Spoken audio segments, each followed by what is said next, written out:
Hi everyone, welcome back to my channel. Today, as you can see, our topic of discussion is assets and liabilities. Now, when we start with the subject accountancy, we come across these two terms, assets and liabilities. Let us try and understand these two terms in detail. Firstly, assets. Assets are those items which generate cash over a period of time. Now, generating cash is one part to it, and secondly, over a period of time.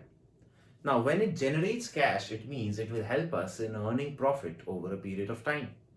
And when I say over a period of time, it refers to more than a year, or we can say more than an accounting or financial year.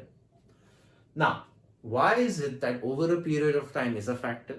Is because this period of time distinguishes an asset from an expense. Let's take an example. Let's say we consider buying stationery for our business. Now, in that case, the stationery that I am buying will be used over a period of a year or within a year. Therefore, since we are using this stationery also maybe to generate cash, but then the time period which we are being using it is less than a year, we will refer to it as an expense. On the other hand, if I buy a machinery for my business, which is being used year after year for generating cash or profit for my business, I will refer to that as an asset. Therefore, we can say that an asset not only helps in generating cash, but it works for us for more than a year or more than an accounting period. Now, coming to the various types of assets, we can have a fixed asset. Now, what is a fixed asset? An asset which takes relatively a longer period of time to get converted into cash. An example of this can be land, building, goodwill, etc., which require relatively a longer period of time to get converted into cash. Now, under fixed assets, we have two categories, tangible and intangible. When we say tangible, we are talking about those assets which are physically present amongst us, which we can see in front of us. Example being land, building, machinery, etc. So let me write over here land. Intangible assets, on the other hand, are those assets which are physically not present. We cannot see them, but they do have a value and they do help us generate profit or revenue in the long term. Examples: goodwill, copyrights, patents, etc. Coming to the second category of assets, which are current assets. Now, current assets are those assets which relatively take shorter period of time to get converted into cash. It can be debtors, it can be stock, it can be cash, it can be my bank balance.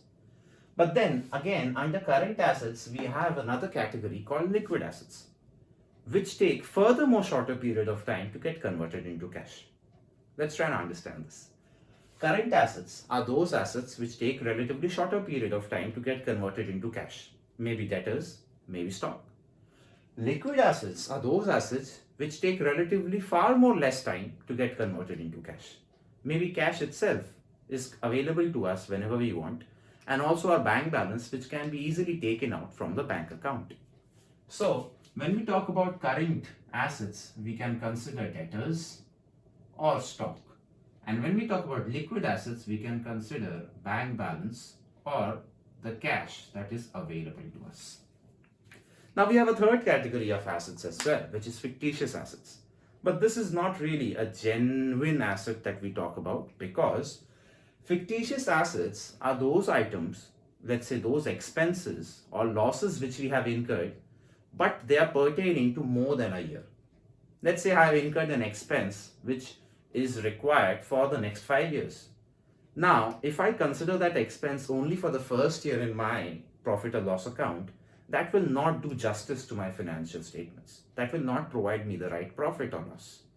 Therefore, in proportion, what we do, we allocate the expense which is meant for that particular year, and the remaining amount that is there is transferred to this fictitious account.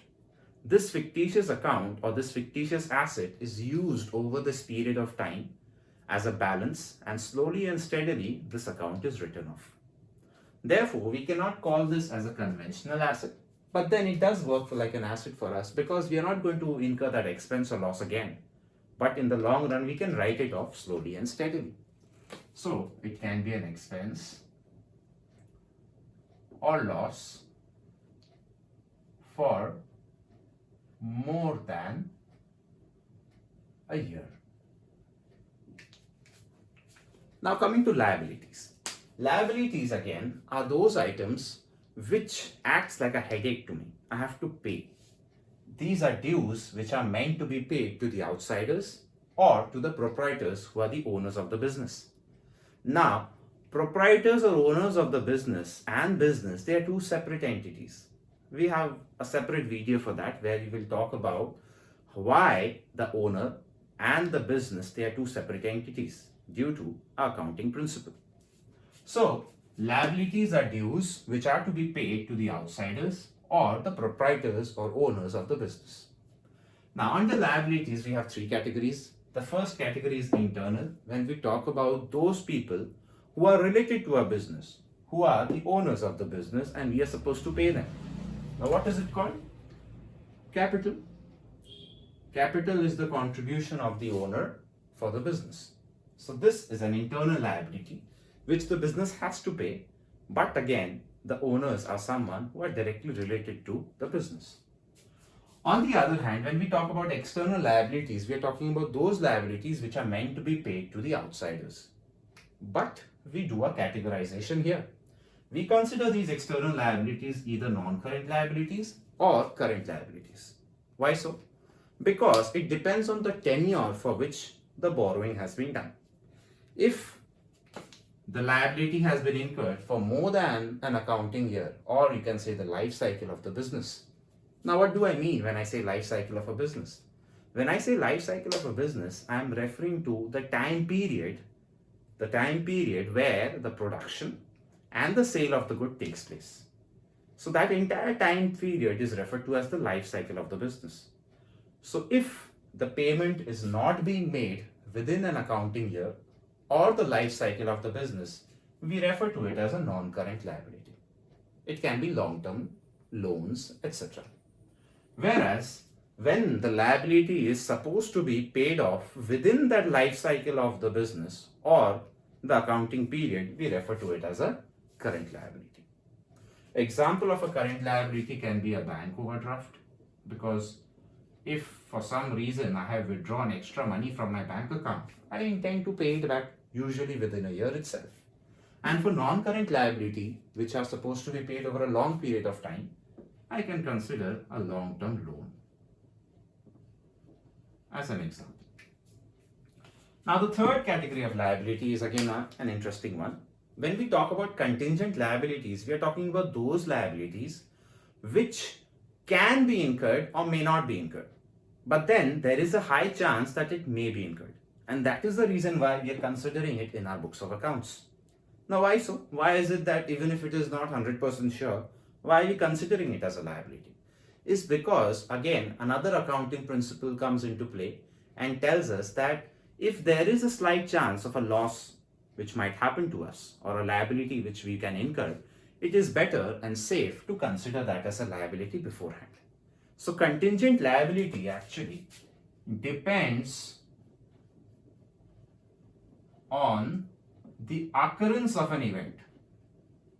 It depends on the occurrence of an event, and only after that we can consider it as a liability. But then again, to be safe, we consider it so that in future we don't have to face a larger crisis. I hope this video was useful to you, and if you did like the video, you can share and subscribe to my channel as well. And in the description box, I will also share a quiz which you can appear for and test your knowledge related to the topics mentioned here. Thank you, everyone.